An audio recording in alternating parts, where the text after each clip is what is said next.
मऊ सदर सीट पर अब्बास अंसारी की सदस्यता जाने के बाद मामला वैसे तो अदालत के आंगन में है, लेकिन उपचुनाव की चर्चाओं के बीच सभी सियासी दलों ने अपने समीकरण सेट करने शुरू कर दिए और इस कड़ी में राजभर की दावेदारी ने इस दंगल को और दिलचस्प बना दिया, क्योंकि सुभाषपा मुखिया राजभर ने साफ साफ ऐलान कर दिया कि मऊ पर हमारी पार्टी और हमारे चुनाव चिन्ह पर ही उम्मीदवार उतरेगा।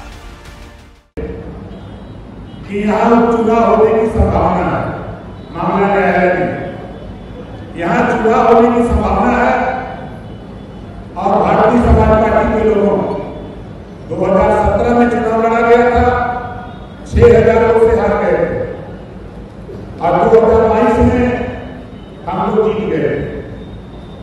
आने वाला वोट का फैसला जो भी आता है, फैसला चुनाव कराने के लिए आता है, चुनाव कराता है, तब पूरी ताकत के साथ भारतीय समाज पार्टी के जाबाज सिपाहियों पुनः मऊ सदर की सीट छड़ी चुनाव चिन्ह जिंदाबाद का नारा बोलो, करना चाहिए नहीं करना चाहिए? कितने लोग लोगों के नारा बनी?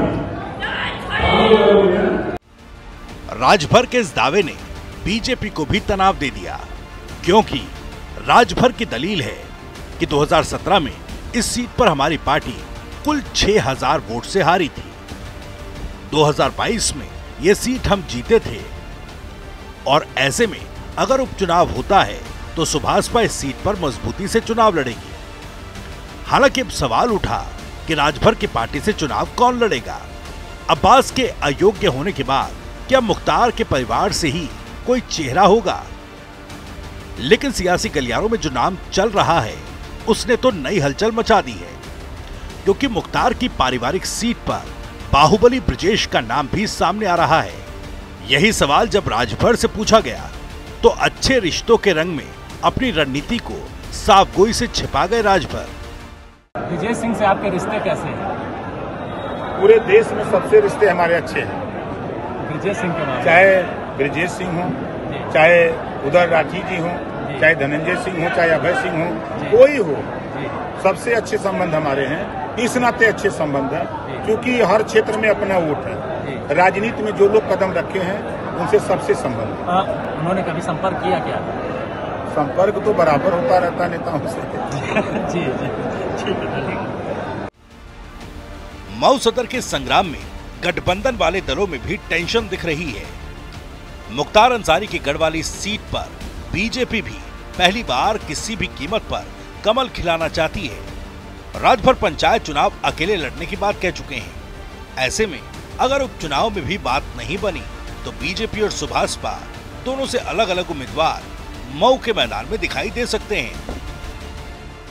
ऐसा नहीं है कि ओम प्रकाश जी के कह देने से भारतीय उनको टिकट मिल जाएगा, ऐसा कहीं कुछ नहीं। यहाँ ये मांगना काम है, सब लोग मांगते हैं टिकट, मांगना उनका काम है, लेकिन जो दावा कर रहे हैं कि टिकट मने छड़ी को मिल जाए, ये ऐसा कुछ नहीं है। गठबंधन है, जब केंद्र सरकार और प्रदेश सरकार भारतीय जनता पार्टी के संगठन गठबंधन के लोग बैठेंगे तब तय होता है कि कौन चुनाव लड़ेगा सदर में। ऐसे मैंने पहले कह देने से कि मैंने नहीं हमको टिकट मिल जाएगा, ऐसा कहीं कुछ नहीं है। गठबंधन बैठेगी प्रदेश में, समिति बैठेगी, तय करेगी किसको चुनाव लड़ना है, सबसे राय करके विचार विमर्श करके ही प्रत्याशी तय होंगे। मऊ में उपचुनाव की बिसात पिछने लगी है। चर्चाओं की चाल अब उन चेहरों को लेकर भी तेज हो गई जो इस उपचुनाव में उम्मीदवार हो सकते हैं। अंसारी परिवार गढ़ बचाए रखने की दावेदारी में अपने ही परिवार के किसी चेहरे को मैदान में उतारने की तैयारियों में जुटा है। इनमें अब्बास के छोटे भाई उमर और अफजाल अंसारी की बेटी नुसरत का नाम सामने आया। इसी कड़ी में सबकी नजर समाजवादी पार्टी पर भी टिकी है। आज आजमगढ़ में अपने आलीशान कार्यालय का उद्घाटन करते हुए अखिलेश यादव ने पूर्वांचल से अपने चुनावी इरादे जता दिए। हालांकि मऊ पर सपा के पत्ते खुलना भी बाकी है। अभी तक की सबसे ज्यादा लोकसभा की सीटें समाजवादी पार्टी हम लोग मिलकर के जीत गए। ये इंडिया गठबंधन की ताकत, पीडीए की रणनीति ने मिलकर के हमें उत्तर प्रदेश में दोनों दलों को नंबर 1 पर पहुंचा दिया।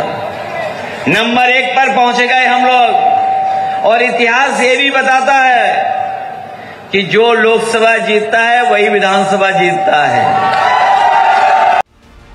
बहरहाल मऊ की चुनावी महाभारत में जातीय समीकरण का भी बड़ा रोल है, लेकिन फिलहाल तो सवाल यही है कि क्या त्रिकोणीय होगा मुकाबला।